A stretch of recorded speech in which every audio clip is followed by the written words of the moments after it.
Good morning बच्चों। आइए आज हम लोग properties of division of rational number, properties of division देखते हैं रेशनल नंबर का। तो सबसे पहला प्रॉपर्टी है क्लोजर प्रॉपर्टी। आप लोग को याद तो होगा क्लोजर प्रॉपर्टी क्या होता है। क्लोजर प्रॉपर्टी याद करिए, हम लोग एडिशन में क्या सीखे थे, A upon B plus C upon D equal to E upon F. अगर ये रेशनल नंबर है, रेशनल नंबर है, अगर ये भी रेशनल नंबर है, रेशनल नंबर है, तो ये जो हमको मिलेगा ये भी हमको पक्का रेशनल नंबर मिलेगा। उसके बाद फिर हम लोग मल्टीप्लिकेशन में पढ़े थे, A upon B into C upon D, तो जो भी हमको मिला ई अपॉन एफ, ये रेशनल, अगर ये रेशनल नंबर है, रेशनल नंबर है, और अगर ये रेशनल नंबर है तो हमको ये भी क्या मिलेगा, रेशनल नंबर मिलेगा। तो अगर रेशनल नंबर मिलेगा तो क्लोजर प्रॉपर्टी में इफ़ इस मल्टी, अब हम लोग किसकी बात कर रहे हैं, डिवीज़न की, तो if a rational number is divided by some non zero rational number the result is always a rational number. तो रिजल्ट हमेशा क्या मिलेगा, एक रेशनल नंबर। तो मतलब कहने का मतलब A upon B divide by C upon D, तो इसको जब करेंगे तो ये डिवीज़न किस में चेंज होगा, मल्टीप्लिकेशन में। तो ए अपॉन बी इंटू, ये रिवर्स हो जाएगा, ये जो है ना इसका रेसिप्रोकल हो जाएगा, तो डी अपॉन सी, तो A D upon B C, और ये भी क्या है, रेशनल नंबर। फॉर एग्जांपल अब कुछ बातें, जैसे if A upon B and C upon D are rational number and C upon D not equal to zero. हाँ, ये बात बहुत इंपॉर्टेंट बात है, सी अपॉन डी को जीरो नहीं होना चाहिए। अगर जीरो हो गया तो रेशनल नंबर, डिवाइड ही नहीं कर सकते उससे। देन ए अपॉन डी डिवाइड बस इज ए रेशनल नंबर, तो ये आपका रेशनल नंबर होगा। दूसरी इंपॉर्टेंट बात क्या है, for every rational number A upon B divide by one, और one not equal to zero है, तो हमको ए अपॉन बी ही मिलेगा।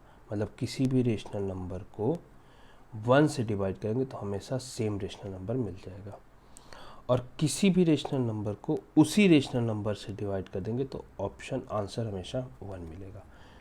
तो किसी भी रेशनल नंबर को उसी रेशनल नंबर से डिवाइड कर देंगे तो हमको आंसर हमेशा वन मिलेगा। तो ये दो बातें इंपॉर्टेंट याद रखनी। चलिए, मतलब इसको अगर सॉल्व करने का तरीका क्या है, रेशनल नंबर इनटू करेंगे तो इसका रेसिप्रोकल हो जाएगा, तो one upon R equal to, तो आर आर कैंसिल हो जाएगा, तो ये हमेशा आपका वन आएगा। चलिए आगे बात करते हैं, एग्जाम्पल में देख लेते हैं, कुछ एग्जाम्पल देख लेते हैं। जैसे 3/4 and 5 are two rational number, तो इसको डिवाइड करके देखते हैं। 3/4 डिवाइडेड बाई 5/8। तो जब आगे बढ़ते हैं तो डिवीज़न किस में चेंज हो जाएगा, मल्टीप्लिकेशन में चेंज होगा। मल्टीप्लिकेशन चेंज होगा तो ये क्या हो जाएगा, पलट जाएगा, तो 8/5 हो जाएगा।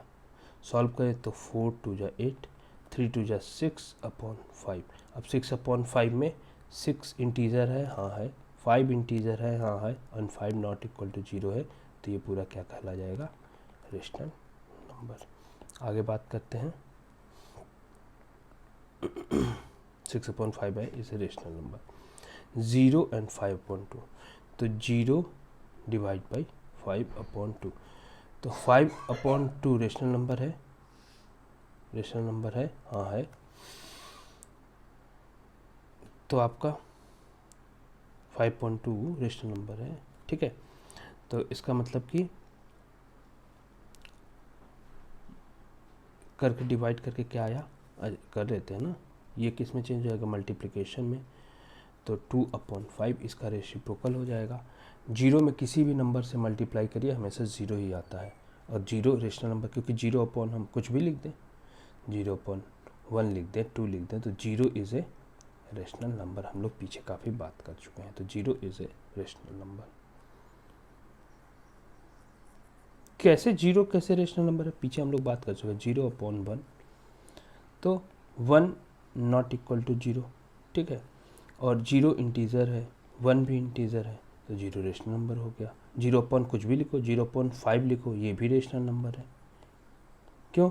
0 इंटीजर है, हाँ है, 5 इंटीजर है, हाँ है, एंड 5 नॉट इक्वल टू 0, हाँ, तो इसलिए 0 हमेशा रेशनल नंबर ही होता है। चलो आगे बात करते हैं 4 and 2/3।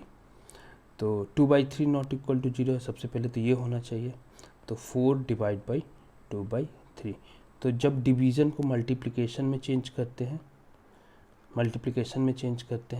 तो क्या करते हैं, जब डिवीज़न को मल्टीप्लिकेशन में चेंज करते हैं तो इसका रेसिप्रोकल हो जाएगा, तो 3/2, तो 2 2 जा 4, तो क्या आया 6, 6/1 भी लिख सकते हैं, तो ये एक रेशनल नंबर हो गया। 6 इंटीजर सारे तो रेशनल नंबर होते ही हैं। तो पहली प्रॉपर्टी हम लोग को समझ में आ गई कि दो रेशनल नंबर को डिवाइड करेंगे तो हमेशा रेशनल नंबर ही मिलेगा। तो हमारा कहने का ये मतलब है कि division follow closure property. Next question, next क्या है प्रॉपर्टी, क्या है commutative property. Commutative property, division of two different rational number is not commutative. इसको ऐसे देख सकते हैं, जैसे हमने कहा a/b divide by c/d equal to c/d divide by a/b, तो दोनों सेम मिलना चाहिए। तो पहले इधर से चलते हैं, a/b डिवाइड बाई c/d, तो a/b मल्टीप्लिकेशन, ये मल्टीप्लिकेशन में तो ये रिवर्स हो जाएगा, d/c हो जाएगा, तो AD/BC। जब ये वाले से चलें तो सेम मिलना चाहिए, AD/BC मिलना चाहिए, तो C/D डिवीज़न मल्टीप्लिकेशन में चेंज होगा तो क्या होगा, ये रिवर्स हो जाएगा, ये रिवर्स मतलब B/A हो जाएगा, तो CB/DA। अब देखिए यहाँ पे ऊपर में CB है और यहाँ पे ऊपर में AD है, यहाँ पे नीचे में BC है और यहाँ पे नीचे में DA है, तो दोनों इक्वल नहीं है, ऑफ कोर्स नहीं है। तो बाई चांस कभी इक्वल हो जाए वो अलग स्टोरी है, लेकिन इन जनरल नहीं होगा, तो इसका मतलब कि डिवीज़न कम्यूटेटिव प्रॉपर्टी नहीं है। If A and B and C and D are two non-zero rational number, then A/B divide by C/D not equal to, देखिए the word not equal to is important, C/D divide by A। This can be verified with any pair of rational number, कोई भी pair of rational number से इसको verify कर सकते हैं। तो division, actually division ना एसोसिएटिव को फॉलो करता है, ना कम्यूटेटिव को फॉलो करता है, ना आइडेंटिटी को फॉलो करता है, ना इन्वर्स को फॉलो करता है, किसी को फॉलो नहीं करता। चलिए आगे बात करते हैं। तो हम लोग दो प्रॉपर्टी देख लिए, एसोसिएटिव भी फॉलो नहीं करता है डिवीज़न, ऐसा नहीं कह सकते कि A/B divide by C/D divide by E/F equal to A/B divide by C/D divide by E/F, ऐसे भी नहीं कर सकते, ये भी गड़बड़ हो जाता है। करके देख लीजिए, अगर हम इसको करेंगे तो A/B तो ऐसे ही रह जाएगा, ये डिवाइड रहने देते हैं, पहले ब्रैकेट सॉल्व करते हैं, तो C/D इंटू F/E, ठीक है। अब फिर तो क्या हो गया, A/B डिवाइड बाई CF/DE, तो A/B मल्टीप्लाई करिए तो DE ऊपर चला जाएगा, CF नीचे, तो ADE/BCF।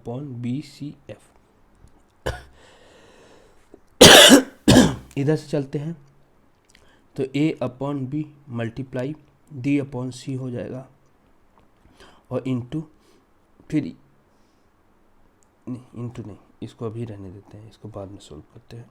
तो इधर क्या हो गया, डिवाइड बाई E/F, फिर AD/BC, अब इन डिवाइड बाई E/F, तो जब इसको मल्टीप्लाई करेंगे तो AD/BC इंटू F/E, ये रिवर्स हो जाएगा मल्टीप्लिकेशन साइन आते साथ, तो यहाँ से क्या आ जाएगा, AD/BC इंटू F/E, ठीक है। तो यहाँ ऊपर में क्या है ADF और नीचे में क्या है BC, और यहाँ ऊपर में क्या है ADE, यहाँ ADF और यहाँ ADE, यहाँ BCF और यहाँ BC, तो सब गड़बड़ है, तो एसोसिएटिव प्रॉपर्टी भी नहीं शो करता है। ठीक है, नेक्स्ट बात करते हैं। तो क्या बोला, division of rational number is not associative. इसका मतलब अगर ये सब रेशनल नंबर हैं और C upon D not equal to zero, E upon not equal to zero, तो this E upon E not equal to zero क्यों लिया, क्योंकि यहाँ डिवाइड कर रहे हैं तो जीरो नहीं होना चाहिए, यहाँ डिवाइड कर रहे हैं तो जीरो नहीं होना चाहिए, तो सब जीरो नहीं होना चाहिए। तो क्या बोल रहा है कि A divide by C upon D divide by E upon F को अगर एक ब्रैकेट में रखें और is not equal to A upon B divide by C upon D को एक ब्रैकेट में रख के अगले divide by E upon F कर दें तो नहीं, तो इसका मतलब कि एसोसिएटिव लॉ भी होल्ड नहीं करता है। आगे बात करते हैं, identity of rational number does not exist. Identity के लिए बहुत सारा चीज़ है। आइडेंटिटी में क्या बोलते थे, ए अपॉन बी डिवाइड, मतलब हम लोग पीछे आइडेंटिटी क्या पढ़ते थे कि ए अपॉन बी प्लस ऐसा किससे करें कि फिर से ए अपॉन बी आ जाए। तो ये होता था तब जब ऐसा क्या है कि ए अपॉन बी से ऐड करें, ऐसा क्या में ऐड करें ए अपॉन बी कि हमको फिर से ए अपॉन बी मिल जाए। तो ये दोनों भी सेम होता था, लेकिन डिवीज़न में क्या है, ए अपॉन बी डिवाइड बाई अगर हमने 1 कर दिया तो हमको ए अपॉन मिला, लेकिन जब 1 divide by A upon B करते हैं तो इस साइड से कुछ अलग रिजल्ट आ जाता है और इस साइड से बी अपॉन ए आ जाता है। तो इसका मतलब क्यों बी अपॉन ए हो जाता है कि ए मल्टीप्लाई का साइन तो बी अपॉन ए हो जाएगा, तो इसका मल्टीप्लिकेशन बी अपॉन ए हो जाएगा। तो इसका मतलब कि आइडेंटिटी एग्जिस्ट नहीं करता है। ठीक है, और भी कई जगह फेल होते हैं, एक एग्जांपल दिया, बहुत सारे एग्जांपल्स हैं। तो क्या इम्पॉर्टेंट बात क्या नोट रखनी है, identity of division of rational number does not exist. Division of rational number में identity does not exist. And दूसरा बात क्या याद रखना है हम लोग को कि inverse of division for rational number does, inverse भी एग्जिस्ट नहीं करता डिवीज़न के लिए। समझ में आया, क्योंकि जैसे जीरो का इन्वर्स कहाँ मिल जाएगा, ठीक है ना, जीरो का इन्वर्स नहीं मिलेगा, तो इसलिए एग्जिस्ट करता ही नहीं। ठीक है, चलिए कल बात करेंगे हम लोग, या नेक्स्ट क्लास में हम लोग बात करेंगे एग्जाम्पल्स की। Thank you.